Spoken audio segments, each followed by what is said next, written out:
تو جب یہ صورتحال ہوگی اور یہ بات ہوگی شاہد بھائی تو پھر معاملات نا بگڑتے چلے جائیں گے. اور وہ یہ کہتا ہے کہ جب میں نے اپنا اسٹارٹ کیا یہ میں گرفتار ہوا تو والد تو چلے پھر بھی اس سے آ کے ملتے تھے, لیکن یہ کہ والدہ نے اس سے ملاقات نہیں کی. اور میں یہ سمجھتا ہوں کہ کوئی پریشان حال شخص ہے لیکن دماغ کا بہت تیز ہے. اور یہ جو واقعہ ہوا ہے وہ بھی وہ بتاتا ہے, شراز بھی بتاتا ہے, ارمغان بھی دوسرے اینگل سے بتاتا ہے. تو وہ جو صورتحال ہے انویسٹیگیٹرز کے لیے بھی بڑی مشکلات کا سامنا ہے, لیکن چیزیں کلیئر ہونا شروع ہو گئی ہیں, شواہد ملنا شروع ہو گئے ہیں. اور شاہد بھائی جب میں نے اس سے بات کی, میں نے شراز سے بھی بات کی, ارمغان سے بھی بات کی, تو معاملہ کوئی اتنا بڑا معاملہ نہیں تھا. لیکن جو پیسوں کا نشہ ہوتا ہے یا منشیات کا نشہ ہوتا ہے یہ آپ کو کسی نہ کسی نہج پہ لے کے جاتا ہے نا. تو یہ وہ نہج تھی جس کا اینڈ ہوا ہے, جس کا باب ختم ہوا ہے, کہ مصطفیٰ کا چیپٹر تو کلوز ہوا ہے. لیکن شراز اور ارمغان کے لیے بھی اچھا نہیں ہے, بلکہ یہی نہیں بلکہ اور بھی کچھ لڑکے ہیں جو کہ ڈیفینس میں, کلفٹن میں, کراچی کے پوش علاقوں میں, لاہور کے پوش علاقوں میں, اسلام آباد کے پوش علاقوں میں یہ کاروبار کر رہے ہیں, یہ دھندا کر رہے ہیں. شاید بھائی آپ نے بھی رپورٹ کیا ہے, میں بھی دیکھتا رہتا ہوں, کراچی میں جتنی ڈانس پارٹیاں ہوتی ہیں ان میں پلز کا استعمال ہوتا ہے, منشیات کا استعمال ہوتا ہے, آئس کرسٹل کا استعمال ہوتا ہے, ویڈ کا استعمال ہوتا ہے. تو یہ کہاں سے رہی ہے نا. سندھ اسمبلی کے فلور پہ شرجیل میمن صاحب بات کرتے ہیں, وزیر اعلیٰ سندھ نوٹس لیتے ہیں, وزیر داخلہ بات کرتے ہیں, آئی جی سنجیدہ ہیں اس تمام تر معاملات میں. تو اس کے باوجود بھی کراچی میں کچھ تو منشیات کے اڈے بڑے ایسے ہیں جہاں پولیس اندر داخل نہیں ہو سکتی ہے, پولیس کیا اور دوسرے ادارے بھی داخل نہیں ہو سکتے. تو آپ یہ سمجھیں ہماری نوجوان نسل کو منشیات پہ لگا رہے ہیں.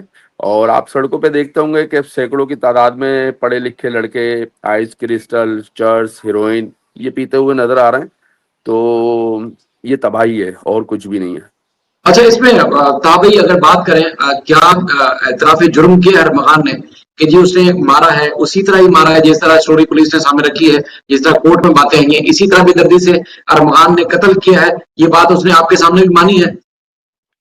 جی شاہد بھائی وہ کہتا ہے کہ میرا مارنے میں انٹرسٹڈ نہیں تھا, لیکن جب مصطفیٰ منشیات لے کے ان کے گھر پہ پہنچا ہے تو وہاں پر پہلے منشیات کا استعمال ہوا ہے. کوئی گھنٹہ 1.5 گھنٹے انہوں نے منشیات کا استعمال کیا ہے, اور اس کے بعد آؤٹ آف کنٹرول ہوئے ہیں.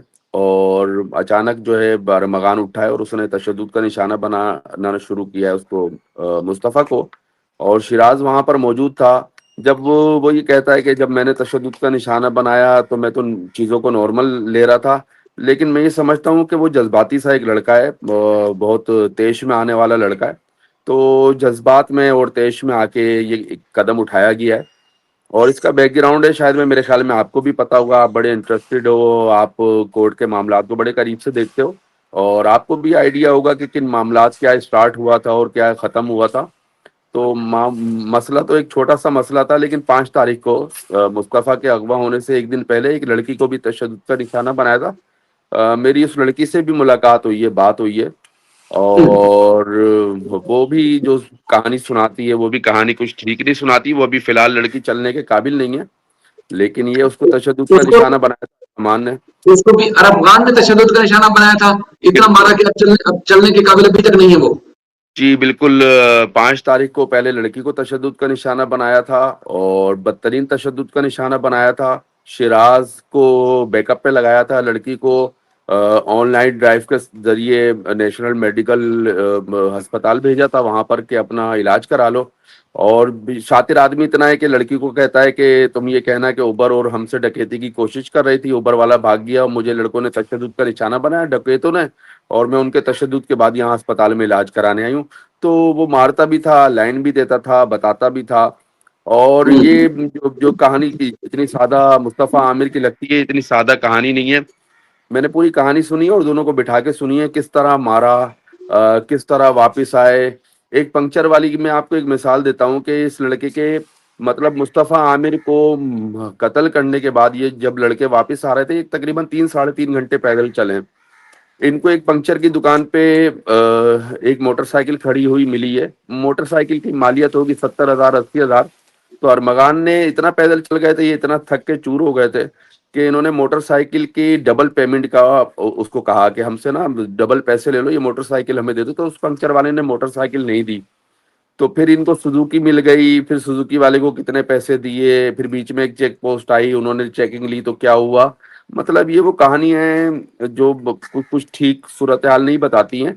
اور یہ خاص طور پہ میں آپ کو بتاؤں، یہ ہم تو جس طرف سے دیکھ رہے ہیں اس طرف سے ڈیفینس، کلفٹن اور کراچی کے جو پوش علاقے ہیں، یہ ڈانس پارٹیاں، ان کا اختتام کچھ اچھا نہیں ہوگا. اور جب یہ اختتام اچھا نہیں ہوگا تو ابھی تو کچھ منسٹرز چیختے ہوئے نظر آ رہے ہیں، اور میں یہ سمجھتا ہوں یہ روتے ہوئے بھی نظر آئیں گے. کیونکہ آپ کو یاد ہوگا ایک ایم پی اے تھے پنجاب کے، ان کی صاحبزادی نے گھر سے اس کی لاش ملی تھی، اور وہ لاش بھی ڈرگ کے استعمال کی تھی.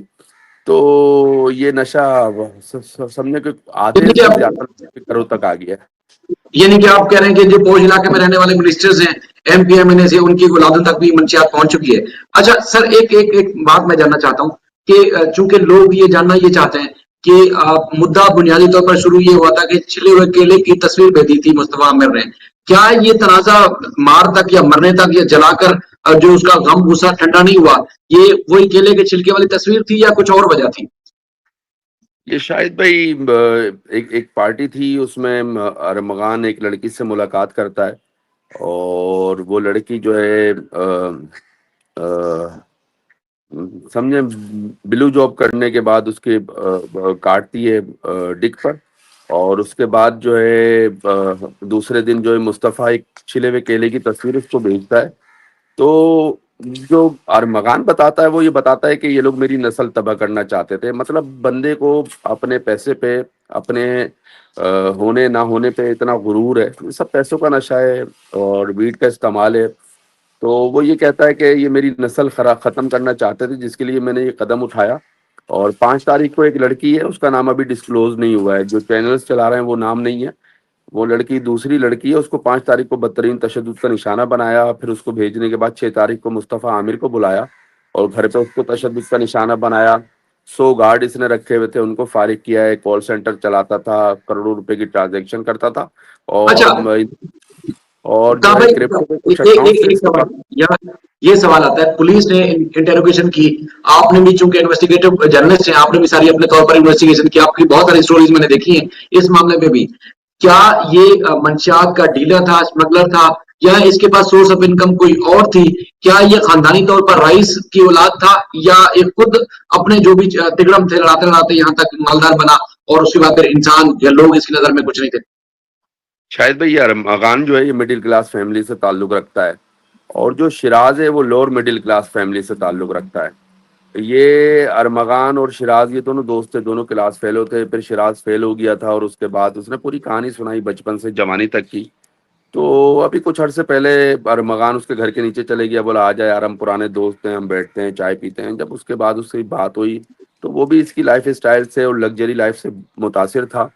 تو میں نے دونوں سے الگ الگ بات کی. ارمغان بتاتا ہے کہ وہ پیدائشی رئیس تھا، اور میں والد کو بھی دیکھتا ہوں اور ان کی بھی باتیں سنتا ہوں، لیکن میری یہ خواہش ہوگی کہ والد ایک دفعہ اپنے بیٹے سے ملیں، اور اکیلے میں بیٹھ کے جب بات کریں گے نا تو بیٹا بتائے گا کہ والدین نے بیٹے کے ساتھ کیا کیا ہے.